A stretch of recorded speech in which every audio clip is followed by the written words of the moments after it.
Trev's Hockey Show. I'm the Trev. That's too sweet. Anyhow, continuing on with my division predictions for the 24-25 season. And I mean, to be honest, this was not an easy division to predict. As a matter of fact, I'm still not 100% confident, but for the sake of putting up the video for the predictions, I'm going to call this as comfortable as I'm going to get. So, having that all said, we're going to do it the same style we did with the first two. If you haven't caught them, they're right here. We're going to go from number 8 to number 1. And I'll explain a bit why I think they are where they are, and feel free to counter me. I mean, I'm all for the debate. I mean, as I said in my last video, I'm not far off from where the quote-unquote experts have predicted theirs. So there's a few places we don't agree in, but we'll see how it all goes, right? Either way, feel free to jump on in this. Let's talk about it. So much like it's been for the last couple seasons in the Central, I think when you go from 8-7-6, those should be the easiest three for you to predict. The Central has kind of turned into the Metro in that it's become very tough to predict because it is a very tough division. But we're going to do our damnedest. So let's start with number 8. I'm picking Chicago. For at least one more year anyway, it's going to be tough playing in Chicago. I mean, no one ever said life was easy or painless in a complete rebuild around generational superstar. And when it comes to said generational superstar, you kind of have to wonder how well he's going to be protected. Is Nick Foligno and Tyler Bertuzzi going to be enough? On top of that, where's all the goals going to come from? But looking at the roster, I mean, in net you got Mrazek and Boursois, and I mean, sorry, Mrazek hasn't been good for a while, at least since Detroit. But, you know, a goalie's a goalie, no matter how you can get it. I mean, Boursois, I mean, I've been watching Boursois since he was an Oil King, so hopefully he takes a number 1 role at some point. I think he's earned it. Defense, I think, is where your problems lie. I mean, outside Seth Jones and Alex Vlasic, maybe Alec Martinez, there's not a lot screaming at you on defense. I mean, there's TJ Brody, but is he really a reliable defenseman? I don't know. I'm of a debate on that one. And then you get to forwards, and I mean, outside Bedard, you gotta hope Lucas Reichel and Bedard will mesh at some point, right? Right? I mean, bringing in Bertuzzi was not a bad idea. Neither was having Foligno. I mean, Donato and Maroon, you're getting muscle on that, sure. But I mean, you still need goals, and I mean, what kind of Taylor Hall are you going to get for this season? And Senesiu, I mean, hasn't been productive in a long time. But here's hoping Chicago can at least fix that problem too, because, like I said, it's going to be a long season. You want to at least have some goals under your belt. You don't want to leave it all for Bedard, but chances are it's probably what they'll do. For number 7, I'm picking St. Louis. You know, it's been 5 years since the Blues won the Cup, and that 5 years feels like forever ago, to be perfectly honest. And I don't know if it's going to go as well for St. Louis this season. I mean, how well can they do under Bannister with the interim label gone? I mean, when he was the interim coach, they made the push. But are they going to rest on laurels alone? Because, really, I mean, it's not looking good, I think. I asked this about Laine, so I'm going to ask this about Binnington. What version are you going to get? I mean, Hoffer is a great backup. He'll be a great number 1 somewhere. But if Binnington's your number 1, what kind of Binnington are you going to get? Defense might have a rough go of it with Krug gone for the season. But, I mean, with Justin Falk and Colton Parayko, there shouldn't really be any issues. Add Ryan Suter. Even if it's only for a year, that should help theoretically. We'll be the judge of that when the season starts, right? I mean, you need to add Nick Leddy to the group. Maybe even Broberg, but nothing's screaming at me on defense. And no shortage of forward depth either. I mean, between Kyrou, Thomas, and Buchnevich, maybe even Brandon Saad, you should be getting goals aplenty. Add Dylan Holloway that you got on the offer sheet, and Oscar Sundqvist, you should be screaming goals. I think that's probably where you're going to lack this season is goals. That's not to say that there's not going to be plenty of opportunity. I mean, Thomas might light it up for you. That might be a positive. But I just don't know if the shooters can get it done in St. Louis this season. For number 6, picking the Utah Hockey Club. I really cannot wait until they get a name, a proper name. So what was but wasn't the old Arizona Coyotes actually find themselves in a situation where they might actually be able to sell out buildings and might actually be able to field a competitive team. Problem is, it's new territory. Are they really going to be able to build a winner in a season? Nah, I don't think so. I mean, sure, you're stacked in net with Vejmelka and Ingram, but your goaltending, as I've said time and time again, is only as good as your defense. And yes, picking up Sergachev does help lessen the load on defense, but he needs more than a Sean Durzi or a John Marino or an Ian Cole. Like, he needs help. And I mean, maybe that's something they'll actually improve in Utah now that they have some flexibility and room to do it. Of course, if they get themselves off that Shea Weber contract, they'll be laughing. And as for forward depth, well, I mean, it's looking good in the future. I mean, Clayton Keller, Lawson Krause, maybe even a Kerfoot. I mean, add Michelli in there, maybe even Josh Doan and Liam O'Brien. I mean, these are all guys that are just on the cusp. Even a Dylan Gunther, once he picks up the pace, they're on the cusp. They're ready to make themselves names. They just need that time, right? So, not this year, Utah, but who knows? Within 2, maybe it'll be a playoff story.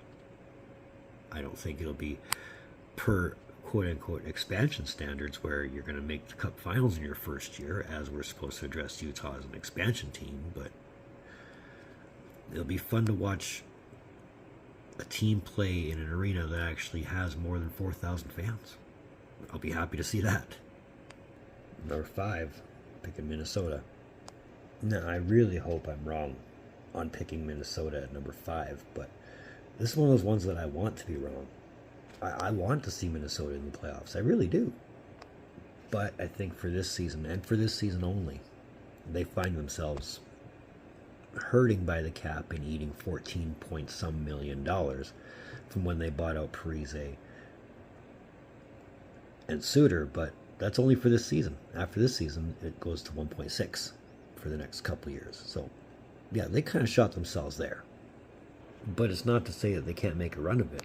I mean, Gustafsson backed up by Fleury. I mean, because Fleury's last year is this year, right? Solid tandem in net. If Fleury can still put up Fleury numbers. I mean, defense does look strong and weak at the same time. I mean, between Spurgeon, Brodin, Middleton, and Faber, they should be pretty good on defense. But is that going to be a consistent thing? I mean, Spurgeon is pushing late 30s. Not that that changes anything. It's one of those things that you have to kind of keep in mind. Defense doesn't look bad. And then there's forwards, and I mean, if there's ever a season Kaprizov wants to put another 50-goal thing on there, this will be the year. Boldy is going to be no joke. Give it some time. As with Eriksson Ek, he could be a great two-way. Zuccarello, I'm convinced, is playing the best hockey of his life at this point in time. I mean, whether or not that lasts any longer than beyond this year, hard to say. But forward-wise, I mean, you're guaranteed your goals. Just what kind of goals do you want? But again, hopefully Minnesota proves me wrong. But we'll see when the season starts, right? For number 4, picking Winnipeg. So the Scott Arniel era begins. Now, Arniel has been the backup for Bowness for pretty much most of Bowness's time there. So did Arniel really learn anything? And will the players at least catch on? That's the question.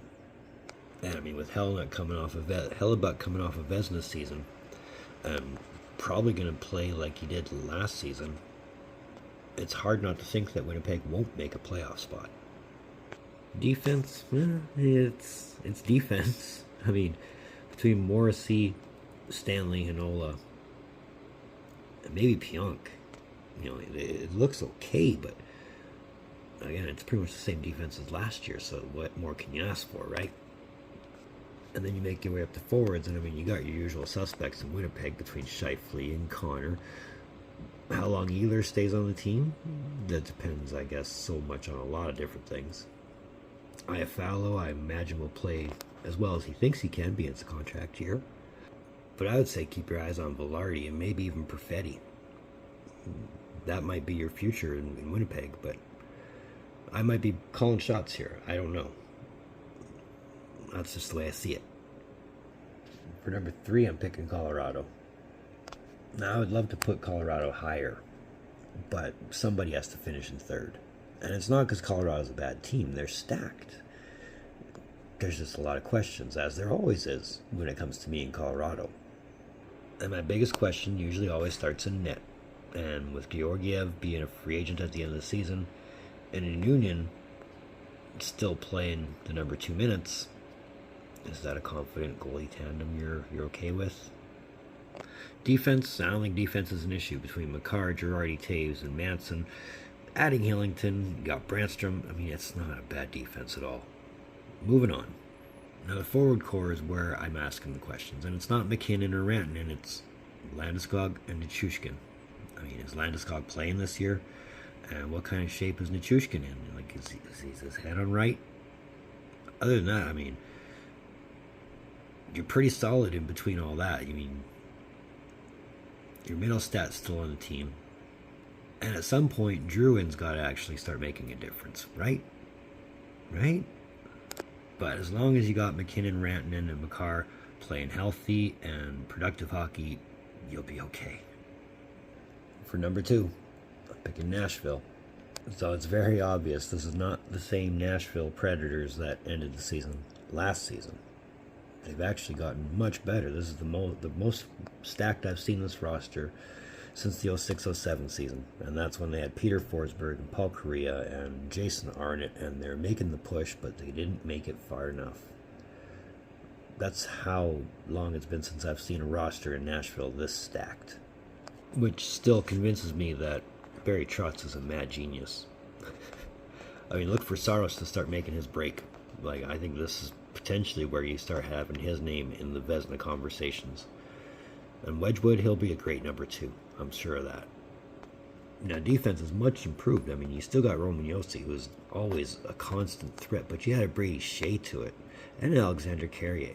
Like, and you still got Dante Fabro. I mean, you're good on defense. Moving on.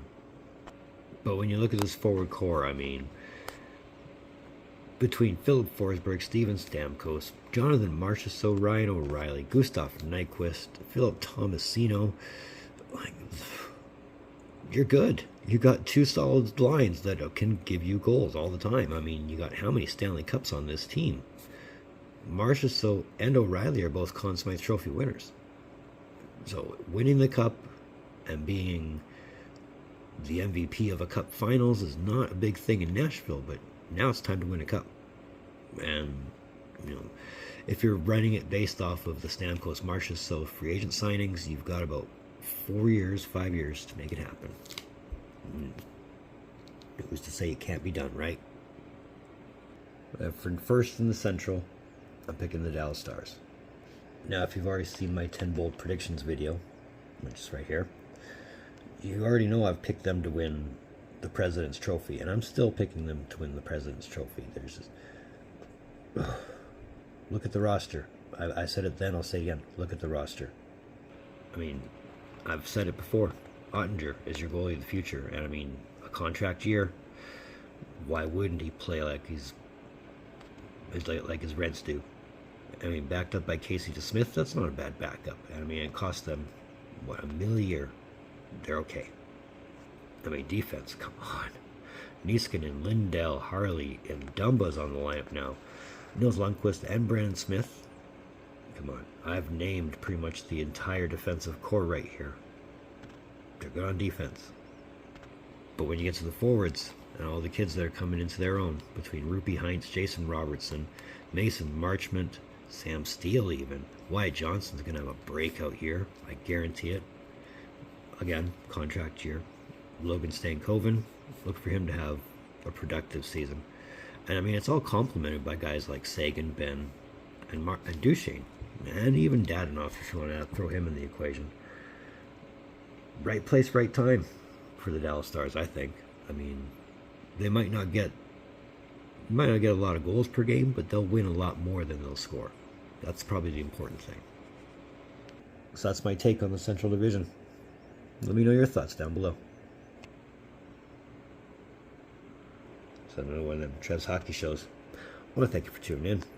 Don't think I don't appreciate the gesture, especially if you've tuned to this point. And if you have tuned to this point, just know that I am very, very grateful. I mean, since the 4th, we've jumped up 14 subscribers. So that's a great thing.